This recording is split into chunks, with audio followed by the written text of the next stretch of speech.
Le corollaire de tout ça, c'est une relation hiérarchique très décomplexée. Dans cette logique égalitaire, tout se négocie, tout se discute. On ne peut pas faire ça à Roger, on peut faire ça à ben, je vais quand même vous proposer, je vais monter voir ma direction, je vais voir mon chef, je vais parfois chanter mon N+1 pour aller voir le directeur, pour réclamer, pour demander. C'est très surprenant de ce point de vue-là, parce que le respect de la hiérarchie était aussi la garantie d'une certaine paix sociale. Mais d'un autre côté... On le voit aussi, je t'interromps, mais on voit cette problématique-là aussi dans la vie familiale. Bien sûr. Parce que les anciennes générations, il y avait une notion de hiérarchie entre justement les parents, les enfants, le respect des anciens, la façon de s'adresser effectivement à ses parents, alors qu'aujourd'hui on est sur quelque chose qui est beaucoup plus plat et beaucoup plus direct, et on retrouve cette situation en famille comme on la retrouve aujourd'hui dans la relation professionnelle. Et c'est la raison pour laquelle effectivement il y a une vraie demande et que ces jeunes plébiscitent les PME, PMI aujourd'hui au détriment des grands groupes.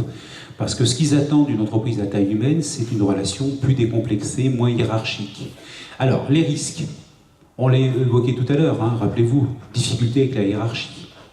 On évolue de plus en plus vers une notion de mentor. Qu'est-ce que c'est qu'un mentor? On va y revenir après. C'est quelqu'un qui n'est pas forcément le N+1 du jeune. Mais ça peut être un collègue, ça peut être un plus ancien pour lequel il y a une reconnaissance qui est effectuée, il y a un transfert de compétences et un transfert de savoir. Les risques d'insubordination, ça c'est clair, de plus en plus. Et je dirais de l'artisan boulanger-pâtissier jusqu'à l'ingénieur. Hein.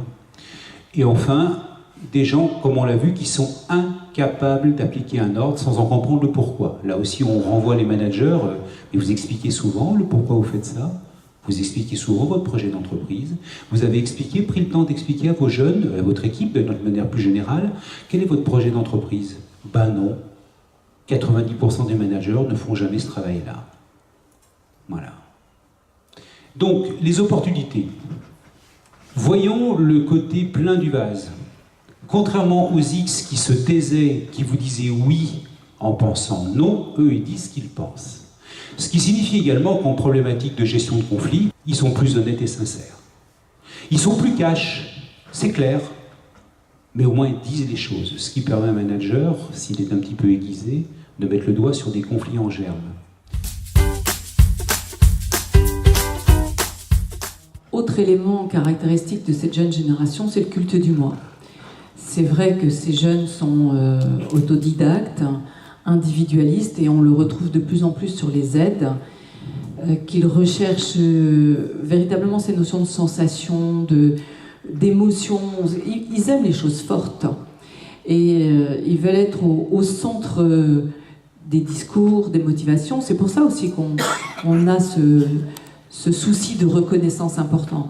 Et ils veulent être vus, ils veulent qu'on s'occupe d'eux, ils veulent être au centre des discussions.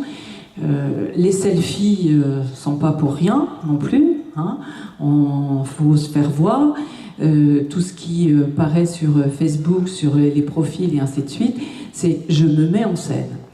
Alors, les risques, c'est effectivement cette notion un peu immature où on parle de tout et de rien, très exhibitionniste, des droits souvent plus que des devoirs, et puis ce côté très égocentrique qui finalement fait qu'on tourne véritablement en rond et on ne va pas très très loin et on reste sur du superficiel.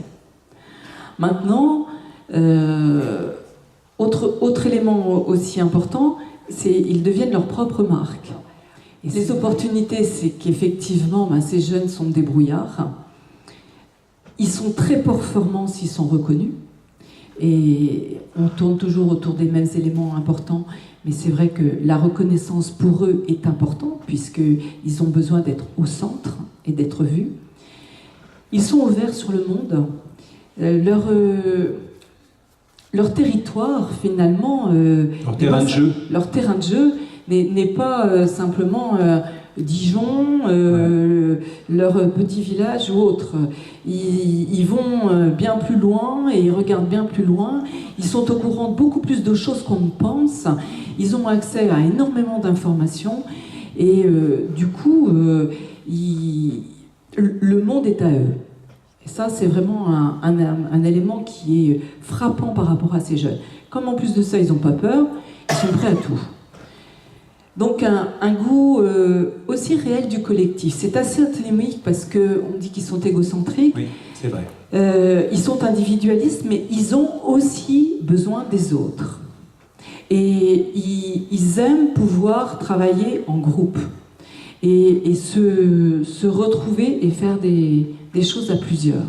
Donc ça, c'est un élément sur lequel, justement, on va pouvoir miser et sur lequel on va pouvoir travailler en entreprise.